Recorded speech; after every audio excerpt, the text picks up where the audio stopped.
Halo, bro and sis yang ada di manapun berada. Hari ini kita akan berbincang-bincang mengenai personality and photo character. Ya mungkin dari beberapa bro and sis sudah paham ya, tapi kita hari ini akan mengulik dari bro kita, Bro Yudi Sanjaya. Tepuk tangan dulu. Mantap. Thank you. Terima kasih Bro Yudi kehadirannya.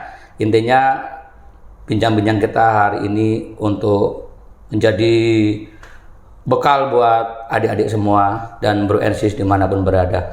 Oke, Bro Yudi Sanjaya, saya mendengar Bro ini sudah S3 doktor ya, dan itu leadership ya, untuk kepemimpinan.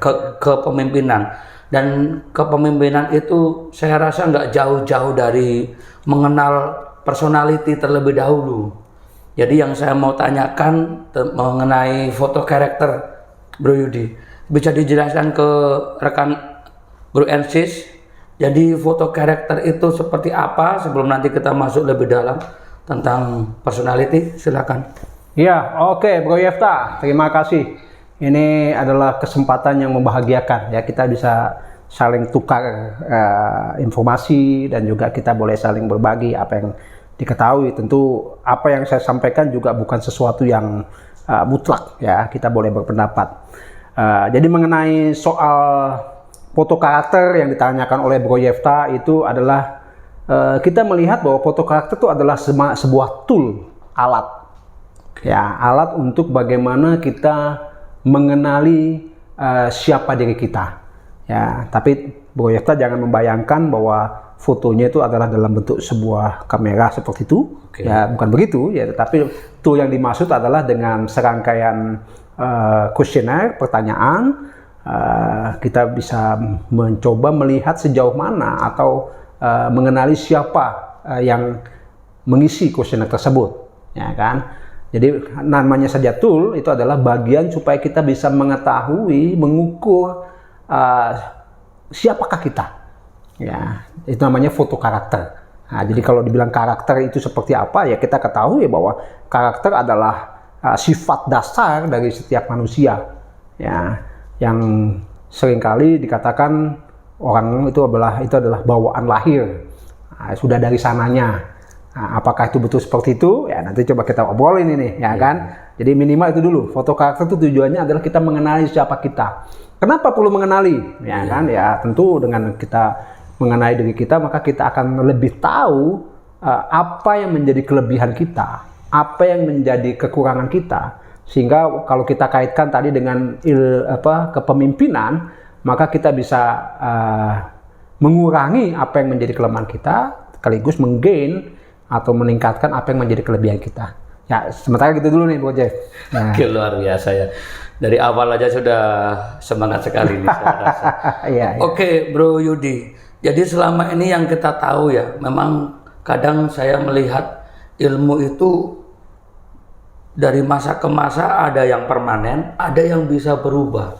Mungkin kalau dia tergolong eksak atau fisika, matematika itu kapanpun nggak berubah. Tetapi kalau kayak penelitian atau mungkin kayak filsafat atau orang mengenal manusia tuh suatu saat mungkin bisa berubah gitu. Yang selama ini kita tahu personality ada 4 ya. Nggak tahu kalau udah ada perkembangan ya. Setahu saya pertama kolerik, flegmatis, melankolis, dan sanguins. Nah, misalnya suatu saat ada orang pengen dites nih, saya ini apa? Itu kira-kira sebelum masuk ke kuesioner, kalau untuk Bro Yudi ini bisa nggak misalnya ngelihat kenal orang berapa lama untuk bisa mengetahui, atau langsung bisa ngerti atau harus kenal dulu lama? Kira-kira gimana Bro Yudi? Iya, jadi sebenarnya kalau melihat personality seseorang itu bisa kita lihat dari berbagai macam cara, metode ya, termasuk salah satunya adalah dengan gestur ya, dengan gerak tubuh kita. Karena kita tahu bahwa tubuh kita ini, saraf-saraf kita ini kan dikendalikan oleh pikiran bawah sadar kita ya. Secara ilmiah dikatakan bahwa 70-80% tingkah laku kita ini sebenarnya digerakkan oleh pikiran bawah sadar kita. Nah, dan itu yang dikendalikan dan itu bisa ditunjukkan melalui personality kita. Ya, jadi dengan cara kita duduk, cara bicara, cara bersikap, sebenarnya kita sudah bisa melihat. Minimal kita bisa kelompokkan menjadi dua, minimal. Menjadi dua. Ya, yang pertama adalah extrovert, yang kedua adalah introvert. Ya, extrovert adalah kepribadian yang terbuka, sedangkan introvert adalah kepribadian yang tertutup. Ya, jadi secara sepintas kalau kita ngobrol begini, ya, melihat cara duduk, cara bicara, kita sudah bisa melihat sebenarnya dia itu masuk ke extrovert atau introvert. Nah, baru setelah dari extrovert dan introvert, baru nanti kita bagi lagi. Seperti tadi yang dimaksud oleh Bro Yefta, masuk kepada kolerik, sanguin, lalu plekmatis, dan juga adalah melankolis. Ya, meskipun dalam perkembangan ilmu pengetahuan, orang mencoba menerjemahkan tidak hanya dalam istilah kolerik, sanguin, plekmatis, dan juga melankolis. Ada juga sekarang sudah ada yang namanya DISC code. Ya kan? Sorry? DISC code. DISC code itu seperti apa? Itu adalah dominan, lalu I-nya adalah influence, ya kan? S-nya adalah steadiness, dan C-nya itu adalah compliance. Compliance. Ya, compliance. Cermat, ya kan? Cermat. Ya, tadi D domain itulah dominan. Ya, itu diidentikan dengan kolerik. Influence itu intim, diidentikan dengan sanguine. Lalu steadiness itu stabil, itu diidentikan dengan plekmatis. Dan compliance itu adalah diidentikan dengan melankolis, artinya cermat. Nah, lalu dibagilah menjadi 4. Ya, ada 4 kuadran di sana. 4 kuadran ya. Oke, luar biasa ya. Bro Yudi, saya pernah meneliti dan membaca satu artikel. Itu ada satu personality di tengah-tengahnya extrovert dan introvert, itu ada ambivert. Entah Bro Yudi, ya saya percaya lah, mungkin pernah dengar ya. Itu contohnya begini. Mungkin itu saya sendiri, saya merasa saya ada di tengah-tengah. Menurut Bro Yudi, apakah ada tuh personality yang ada di tengah-tengah tuh, ambivert itu? Iya, jadi untuk menjelaskan itu kita masuk kepada istilah personality dengan karakter sebenarnya. Itu bedanya antara personality dan karakter. Personality adalah sesuatu yang dinampakkan, terlihat di depan umum, ya kan? Yang terlihat di depan umum. Sedangkan karakter itu sebenarnya lebih yang tidak nampak di depan umum. Personality yang nampak, yang orang bisa lihat. Bahkan kadang-kadang kita bisa menunjukkan personality kita sepertinya kita adalah orang yang extrovert. Padahal sebenarnya secara karakter dia adalah orang yang pendiam, yang introvert. Begitu. Jadi karakter dengan personality itu adalah sebenarnya sesuatu yang berbeda. Ya, karakter itu akan nampak muncul itu pada posisi-posisi yang terdesak, posisi-posisi yang tidak menguntungkan, tidak menyenangkan, atau dalam situasi-situasi seperti yang tadi Bro Yefta dalam kesendirian.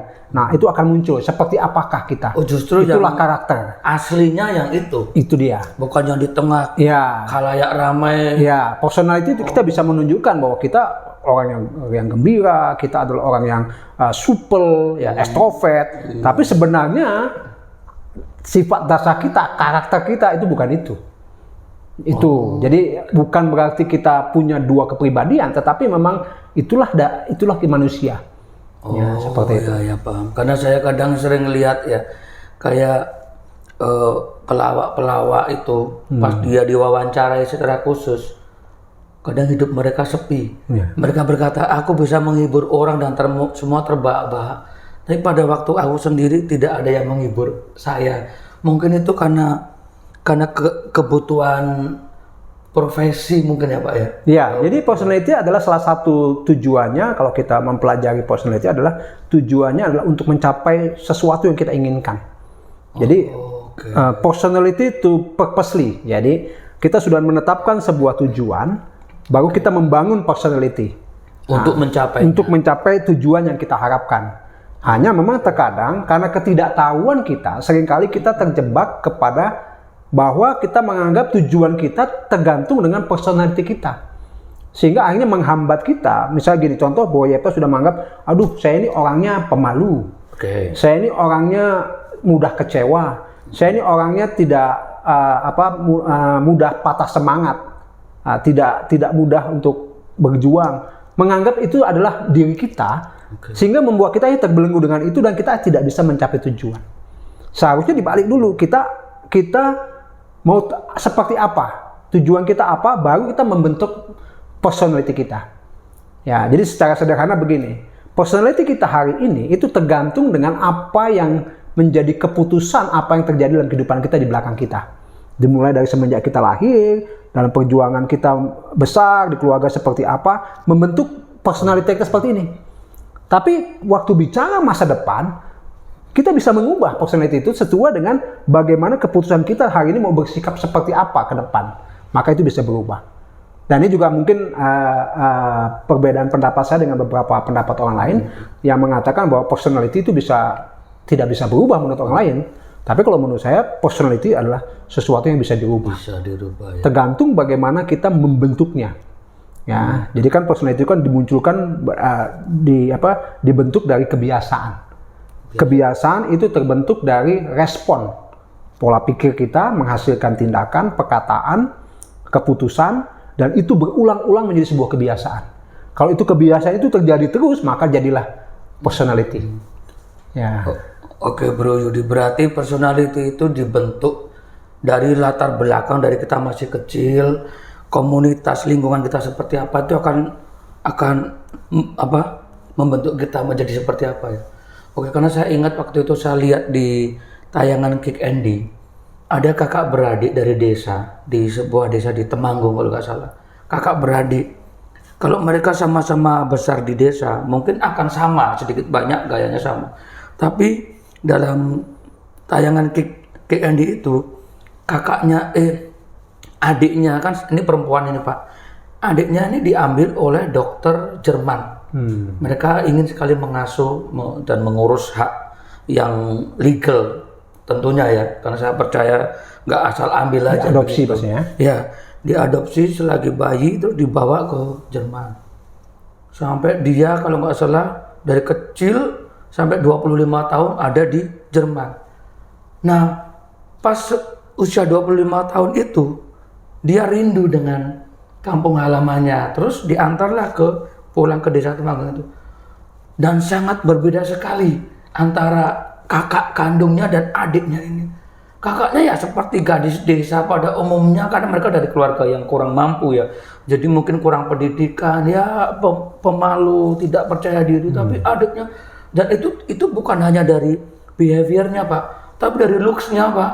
Mungkin dari gizi yang dimakan, nutrisi, protein, dan sebagainya. Dia bisa tinggi besar dan sangat cantik. Sedangkan kakaknya ini, waduh, seperti bumi dan langit lah. Jadi berarti kesimpulannya personality itu tumbuh dari lingkungan kita Pak. Ya, betul sekali. Jadi peran terbesar pembentukan personality kita adalah karena lingkungan. Ya, walaupun ada faktor genetika yang dimunculkan, tapi potensi itu bisa terpendam apabila itu tidak diakomodir atau ditampung oleh lingkungan. Nah, saya pernah mendengar cerita, mungkin apakah Bro Yefta pernah mendengar juga, waktu seekor elang, ya kan, telur elang jatuh dan akhirnya pecah. Dan di sana dia lahir tapi di lingkungan bukan lingkungan elang. Dia kebetulan bertepatan dia ada dalam lingkungan ayam.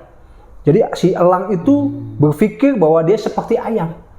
Maka yang seharusnya elang itu punya potensi terbang tinggi, ya kan? Tapi dia nggak seperti itu. Dia hanya seperti elang yang hanya mengepak-ngepakkan saja, seperti anak ayam yang tidak bisa terbang. Sampai suatu saat, misalnya ada orang tertentu yang melihat bahwa itu adalah elang dan dia mencoba menempatkan dia pada lingkungan yang tepat, maka dia akan bisa berfungsi lagi seperti elang. Nah, itu yang saya katakan tadi, bahwa ada fase di mana kita hari ini adalah tergantung dari bentukan masa lalu. Dan masa depan kita tergantung dari bentukan kita sekarang. Tergantung apakah kita adalah lingkungan yang tepat atau lingkungan yang tidak tepat. Kalau misalnya lingkungan yang tepat, maka kita akan muncul semua potensi yang memang sudah dipersiapkan dari semenjak kita lahir. Oke, ada satu lagi Pak terakhir. Contohnya apakah ras atau suku itu akan mempengaruhi juga Pak untuk personality? Karena kalau kita lihat stigma ya, kita tahu lah. Misalnya kalau dari Jawa tuh biasanya orangnya calm, lembut, tidak suka konflik. Tapi kalau kawan-kawan kita dari Sumatera Utara tegas, suaranya keras. Terus mungkin agak ke mana lagi, ke daerah Kalimantan dengan gaya, atau dari kawan kita yang di Sulawesi sampai Papua sana, masing-masing punya karakter. Apakah daerah atau ras atau suku ini juga akan mempengaruhi Pak? Ya sama seperti yang tadi saya sampaikan, bahwa memang pembentukan dia dalam lingkungan keluarga sangat mempengaruhi. Ya, saya punya kenalan kebetulan seorang dari Sumatera Utara, ya kan, lalu dia tinggal di Jawa semenjak dia lahir sampai dia besar, maka dia tidak menunjukkan karakter seorang Sumatera Utara. Dia sangat lembut, ya kan? Sangat lembut. Sangat lembut. Katakanlah orang Sumatera Utara. Padahal kita dari secara genetika kita punya stigma bahwa orang Sumatera Utara keras, bicara apa adanya, ya kan? Tetapi waktu dia dibesarkan di lingkungan yang lemah lembut, kalem, penuh dengan tepos liro dan seterusnya, akhirnya dia tumbuh seperti itu dan dia mencontohkan yang paling terdekat. Jadi yang paling membentuk personality kita adalah lingkungan kita. Lingkungan ya. Jadi di mana kita berada, maka itulah kita jadi seperti itu. Oke, berarti Bro Ensis kita harus jaga lingkungan kita nih, menurut saya pergaulan kita ya. Karena saya pernah dengar ya, show me your friend and I will show your future. Betul sekali, ya kan? Tunjukkan dirimu dengan apa ya? Kita bisa melihat teman pergaulan kita. Kalau kita bergaul dengan para pebisnis, ya kita akan mengenal dia sebagai seorang pebisnis. Apabila kita mengenal dia sebagai di tempat olahraga, maka kita akan mengenal dia sebagai olahragawan ya, karena itu bagian daripada pembentukan daripada personality ya. Oke, yang ini untuk closing ini, misal ada dua personality yang sangat jauh gitu, nanti kira-kira kondisi anaknya bagaimana nih Pak? Semisal contoh nih, satu dari Sumatera Utara yang keras nih, tiba-tiba dia jatuh cinta dengan dari orang Jawa yang sangat lembut, yang sangat apa. Ini kira-kira anaknya nanti jadi seperti apa nih Pak? Kira-kira ya? Ya, oke. Jadi sebelum sampai ke situ dulu, waktu kita melihat perbedaan-perbedaan itu, sebenarnya kita menghargai. Ya, waktu kita bicara tentang personality, tadi bicara tentang dominan, intim, stabil, cermat. Kalau ditanya manakah yang baik personality-nya, mana yang paling bagus, menurut saya itu adalah kekayaan. Jadi tidak ada sesuatu yang dominan itu lebih baik daripada orang yang cermat.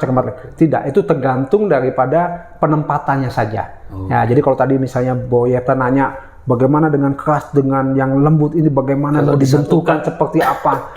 Sebenarnya tergantung bagaimana mereka bisa menerima satu dengan yang lainnya. Ya, sama seperti kalau kita berinteraksi juga di lingkungan tempat pekerjaan kita, di tengah masyarakat, kita akan banyak menjumpai orang-orang yang berbeda dengan kita. Nah, salah satu tujuan kita mengenali ini, personality adalah salah satunya itu.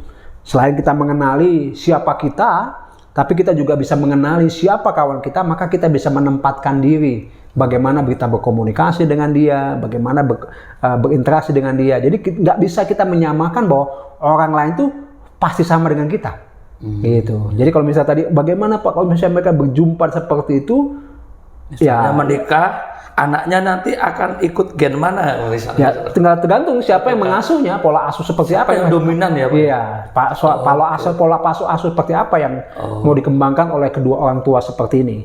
Ya, kalau yang satu ekstrovert, yang satu introvert, nggak usah jauh-jauh bicara hari ini saya adalah ekstrovert, istri saya introvert.